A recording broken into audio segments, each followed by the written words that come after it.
Mengenai materi jalur umum metabolisme obat dan xenobiotik. Di sini saya memakai sebuah jurnal di mana jurnal ini terakreditasi Sinta 3 dan dengan judul uji toksisitas akut dari fraksi etil asetat pada batang dan daun pacar air terhadap tikus putih betina Gallus prague Dowley. Jadi di sini topik pembahasannya ialah mengenai xenobiotik. Di mana xenobiotik ini merupakan sebuah zat asing yang tidak diperlukan di dalam tubuh. Jadi di dalam jurnal ini ada sebuah kalimat yang berperan penting dalam kaitannya dengan materi kita, yaitu glutathione itu berperan penting dalam detoksifikasi senyawa xenobiotik yang masuk ke dalam tubuh. Jadi dari kalimat ini ada 3 kata kunci yang dapat kita pelajari, yaitu glutathione, detoksifikasi, serta senyawa xenobiotik. Mengenai pengertian xenobiotik tidak ada di dalam jurnal ini.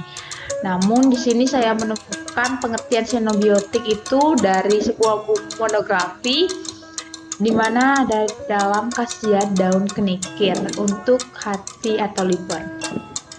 Jadi di sini pengertian senyawa xenobiotik itu senyawa-senyawa asing yang tidak dibutuhkan oleh tubuh tetapi akan tetap mengalami proses metabolisme di dalam hati yang akan menghasilkan sebuah produk sampingan. Itu merupakan produknya yaitu senyawa hidroksi yang merupakan radikal bebas.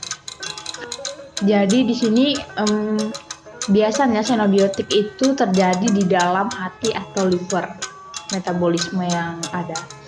Lalu di sini berkaitan dengan glutathione itu sendiri, di dalam jurnal juga dijelaskan bahwa pada hakikatnya itu seharusnya dilakukan penurunan jumlah produksi dari glutathione itu sendiri, karena akibat dari menurunnya produksi glutathione itu akan mendetoksifikasi senyawa xenobiotik.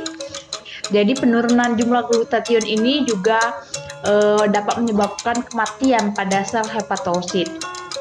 Yang dimana kita tahu bahwa untuk menurunkan produksi glutathione ini kan tadi sudah dijelaskan mempunyai fungsi untuk mendetoksifikasi senyawa xenobiotik. Tadi sudah kita ketahui bahwa xenobiotik tadi merupakan zat asing. Maka di sini pada jurnal yang lain, pada jurnal bioteknologi, saya menemukan sebuah cara untuk glutathione ini mendetoksifikasi senyawa xenobiotik, di mana ada 2 cara, yaitu sebagai antioksidan yang melindungi sel dari serangan radikal bebas, dan cara selanjutnya ialah sebagai senyawa yang menkonjugasi senyawa xenobiotik agar lebih larut di dalam air sehingga mudah diekskresikan melalui urin atau empedu.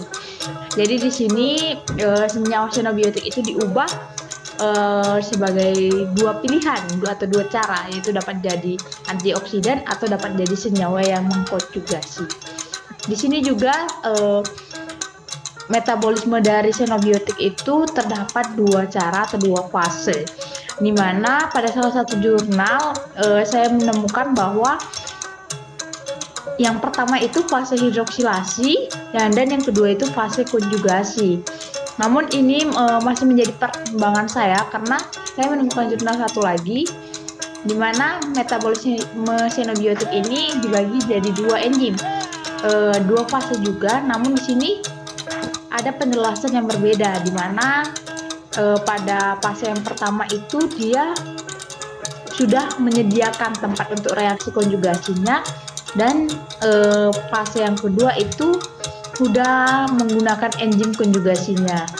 Di sini terdapat pertimbangan antara kedua jurnal yang mana yang sebenarnya yang lebih konkret.